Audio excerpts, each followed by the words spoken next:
योजना बनाई आज तक है। हम लोग एक टंकी बनाते हैं, दूसरे साल वो टंकी में रिपेयरिंग आ जाता है, ये क्वालिटी का काम है, वो आज तक है। और आज ये उन्होंने काम किया, सच है। पुण्य श्लोक अहिल्या देवी धर्म रक्षक है, क्यों ना हो। उस जमाने में ना मोबाइल था, ना ज्ञान का कोई ऐसा साधन था, तो धर्म की रक्षा से आदमी की आत्मा को एक ये धीरज बनाने का काम उन्होंने किया। जो क्योंकि जब कोई भी प्रतीक अपनी आस्था का होता है वो टूटता है तो उससे दिल दुखता है, लोगों का आत्मविश्वास डगमगाता है। तो ये सबसे बड़ा काम उन्होंने किया कि उन्होंने धर्म की रक्षा के लिए जो भी, फिर वो कोई भी धर्म हो, उसकी रक्षा के लिए योगदान दिया। वो महादेव की भक्ति, तो महादेव के मंदिरों का पुनर्निर्माण उन्होंने पूरे देश भर में किया। जहां भी ज्योतिर्लिंग है वहां आप जरूर पुण्य श्लोक अहिल्या देवी जी का मूर्ति देखेंगे, उनका फोटो देखेंगे और लोग कहेंगे कि उन्होंने बनाया, अच्छा लगता है। और इसके बाद सिर्फ ये नहीं किया, राज संभाला, बहुत अच्छी तरह से राज संभाला। और सबसे बड़ा काम क्या, वो एक न्याय प्रिय राज्य करता था। न्याय, जो न्याय सबके लिए समान हो, ऐसा न्याय। और महिलाओं के प्रति अगर किसी ने आंख उठा के देखा तो हाथी के पैर के नीचे उसे कुचलने का साहस रखती थी। इतनी बड़ी योद्धा, इतनी बड़ी साहसी महिला। और उस जमाने में महिलाओं के प्रति काम किया। माहेश्वर का तो उदाहरण दे दिया, उनको खुद के पैर पे खड़े करने के लिए काम किया। इतना ही नहीं, युद्ध खुद करती थी। इतना ही नहीं, महिलाओं को संरक्षण देने का काम किया और महिलाओं के सम्मान को बढ़ाने का काम किया। तो उस जमाने में सती की प्रथा थी। तब मल्हार राव जी ने अहिल्या देवी को कहा कि तू ही मेरा बेटा बन और इस राजकारभार को आगे लेके जाओ। सच में अगर वैसा कुछ होता तो हम ये काम आज उनका नहीं बोल पाते, देख पाते। और अपने उस जमाने में आगे के विचार सामने रख के काम करने वाले, जितनी अहिल्या देवी ने काम किया उसके पीछे खड़ा रहा कोई, तो पिता की तरह ससुर जी उनके पीछे खड़े रहे। और यही उनको करना है। अपनी बेटी हो, मैं हूं, आपके घर की बेटी हो, आपके घर गली की बेटी हो, उसके एक साथ आपको खड़ा रहना है। सबसे पहले अहिल्या देवी जी को श्रद्धांजलि उस तरह से करनी है, इस तरह से करनी है कि उन्होंने सच में वो एक जाति की नहीं हो सकती। ये सच है। एक जाति का, छत्रपति शिवराय एक जाति के नहीं है, महामानव बाबा साहेब अम्बेडकर एक जाति के नहीं है, क्रांति सूर्य ज्योतिबा फुले एक जाति के नहीं है, पुण्य श्लोक अहिल्या देवी एक जाति की नहीं है। पर उन्होंने यही कहा है कि पिछड़ों को आगे लाना ये काम होता है नायक का। जो भी नायक की भूमिका में है उसका ये काम है, पिछड़ों को आगे लाना। और वो काम करने के लिए राष्ट्रीय समाज पक्ष का जन्म हुआ है, ये हमें भूलना नहीं है।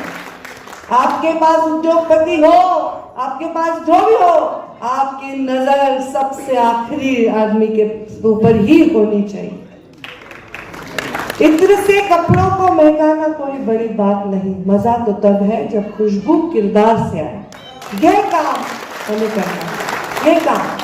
इसलिए डर तो रहता ही नहीं है भाई, हमारे पता नहीं खून में ही है, कुछ जेन्स में ही है, गड़बड़ है ना, गड़बड़ है। डरते तो किसी से है ही नहीं है। क्या कुछ नहीं मिला तो मैं जाऊंगी गन्ना तोड़ने, जाएंगे मेंढी चराने, और क्या है। हमको किसी चीज को खोना ही नहीं। हमें जीवन में कुछ चीज की आस्था, अपेक्षा, लालसा नहीं। और जानकर साहब ने तो शादी नहीं की, बहुत अच्छा काम किया दुनिया में। मैं तो कहती हूँ इसीलिए नसीब वाले हैं। समाज के प्रति पूरी तरह कूद सकते हैं। कोई बोलेगा नहीं मुझे गाड़ी चाहिए, मुझे घर चाहिए। जब परिवार का कोई, हमारे मोदी जी भी क्योंकि समर्पित है समाज के प्रति, उनको कोई ऐसा लालच नहीं, किसी को पालना नहीं है, सिर्फ पालना है इस देश की जनता को। तो जानकर साहब तो आज ऐसे सूट बूट में आए, मेरे को तो लगा शादी करा देंगे हम इसे। हाँ, मैं हमेशा सोचती हूँ ऐसे, कहीं मेरे को कभी फोन करके नहीं बोलते कि बाबा अभी कल मेरा मंदिर में शादी है, आ जाओ, आप उस कार्यक्रम में आप ही अध्यक्ष हो। उन्होंने मुंडे साहब के मृत्यु के बाद उन्होंने डिक्लेयर किया कि जितने भी कार्यक्रम होंगे 31 मई के, उतने में पंकजा मुंडे ही अध्यक्ष है। मुझे बुक ही कर दिया। और ऐसा होता था तो चौंडी भी जाओ, इनके कार्यक्रम में भी आओ। ऐसे मेरी दोनों तरफ खींचातान होती थी। तभी तब मुझे बुरा लगा, मैंने उनसे लड़ाई भी की। मैंने बोला क्यों चौंडी छोड़ते हो, क्यों किया? क्योंकि भाई के प्रति प्यार था, भाई के प्रति चिंता थी। पर मैंने भी तो छोड़ा गढ़, मैंने भी तो नया गढ़ बनाया। अरे जब तक हम अपना आंगन नहीं छोड़ते तब दुनिया को कैसे नापेंगे? बराबर है।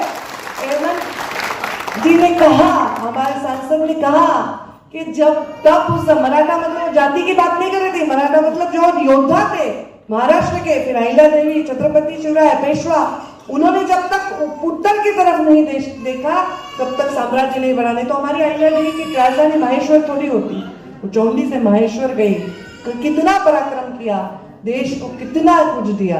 उनको याद करना इतना ही महत्वपूर्ण है, उतना उससे ही ज्यादा महत्वपूर्ण है उनके संस्कारों पर चलना।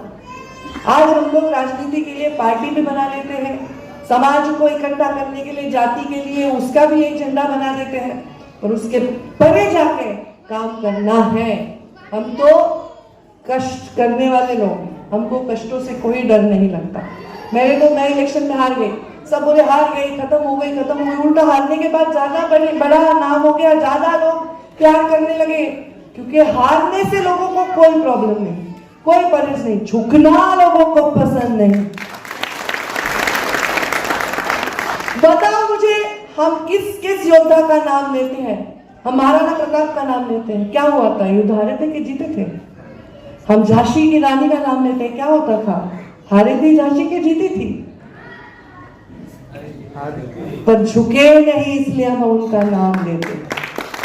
तो किसी ने मुझे पूछा कि आपको लोग याद कैसे रखेंगे? मुझे इतिहास लिखा जाएगा, नाम हमारा भी आएगा, जानकर साहब का भी आएगा। इसलिए नहीं आएगा कि हमने झुककर अपने थाली में कुछ दो चंद सिक्कों के लिए अपने जमीर को गिरवी रखा, इसलिए नाम नहीं आएगा हमारा नाम आएगा कि हमने स्वाभिमान के साथ काम किया। हम झुके नहीं, हम रुके नहीं, हम थके नहीं। आणि म्हणून थोडंसं मराठीतही बोलते।